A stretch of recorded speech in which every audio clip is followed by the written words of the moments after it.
నమస్తే, నేను మీ ఎంవి నాయుడు.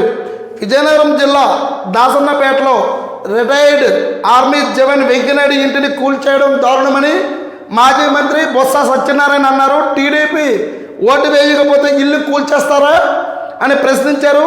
కక్ష సాధించడం కోసమే రాజకీయాలకు వచ్చారంటూ మండిపడ్డారు. రాష్ట్రంలో టీడీపీ నాయకులు దౌర్జన్యాలకు అడ్డు లేకుండా పోతుందని, జిల్లాలో ఇలాంటి పరిస్థితులు ఎన్నడూ చూడడం లేదని బొత్స ధ్వజమెత్తారు.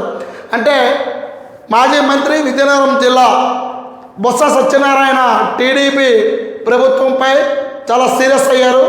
ఎందుకనంటే మీకు ఓటు వేయకపోతే ఇల్లులు కూర్చేస్తారా అని చెప్పడం జరుగుతూ ఉంది.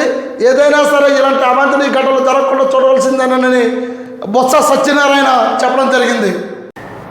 తిరుపతి జిల్లా వెంకటగిరి నుంచి వచ్చిన ఓ అర్జీ డిప్యూటీ సీఎం పవన్ కళ్యాణ్ స్పందించింది. ఎన్టీఆర్ కాలనీలో విద్యార్థినులు, యువతి, మహిళలను కొందరు యువకులు వేధిస్తున్నారని, బైకులపై సంచరిస్తూ భయపెడుతున్నారని, యువతల ఫోటోలు తీసి బ్లాక్మెయిల్ చేస్తున్నారని, మద్యం తాగి మా ఇల్లుపై రాళ్ళు వేస్తున్నారని మహిళలు, వృద్ధులు ఆయనకు లేఖ రాశారు. ఈ ఘటనపై పాల్పడే వాటిపై చర్యలు తీసుకోవాలని ఎస్పీకి పవన్ ఆదేశించారు. పవన్ కళ్యాణ్ యువకులపై చర్యలు తీసుకోవాలని జిల్లా ఎస్పీ కూడా చాలా సీరియస్ అయ్యారు. ఇక్కడ కొంతమంది కాలనీలో ఇంట్లపై రాళ్ళు విసురుతూ ఉన్నారు. ఈ ఆగడాలను అరికట్టాలని డిప్యూటీ సీఎం పవన్ కళ్యాణ్ స్పందించారు. టీటీడీలో కీలక పదవులన్నీ కమ్మ కులాని వారికే చంద్రునికే కట్టబెడుతూ ఉంటే చంద్రబాబుపై వైసీపీ ఎంపీ విజయసాయిరెడ్డి మండిపడ్డారు. ఈ పదవులు చేపట్టేందుకే ఇతర కులాలు అర్హులు లేరా అని ఆయన నిలదీశారు. టీటీ అదనపు ఈఓతో పాటు మరిన్ని పదవుల్లో కమ్మ కులానికి, సామాజిక వర్గానికి చెందిన వారిపై నియమించారు. టీటీడీ చైర్మన్ ఢిల్లీలో ఏపీ ప్రత్యేక ప్రతినిధిగా అనే కులానికి చెందిన వారిని నియమిస్తూ ప్రయత్నిస్తున్నారని ఫైర్ అయ్యారు.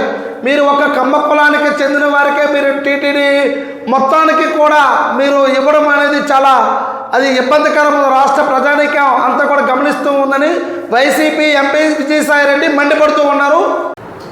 బడ్జెట్లో తెలంగాణకు తీవ్ర అన్యాయం జరిగిందని కాంగ్రెస్ ఎంపీలు ఆరోపించారు. ఈ మేరకే కేంద్ర ఆర్థిక మంత్రి నిర్మలా సీతారామన్కు లేఖ కూడా రాశారు.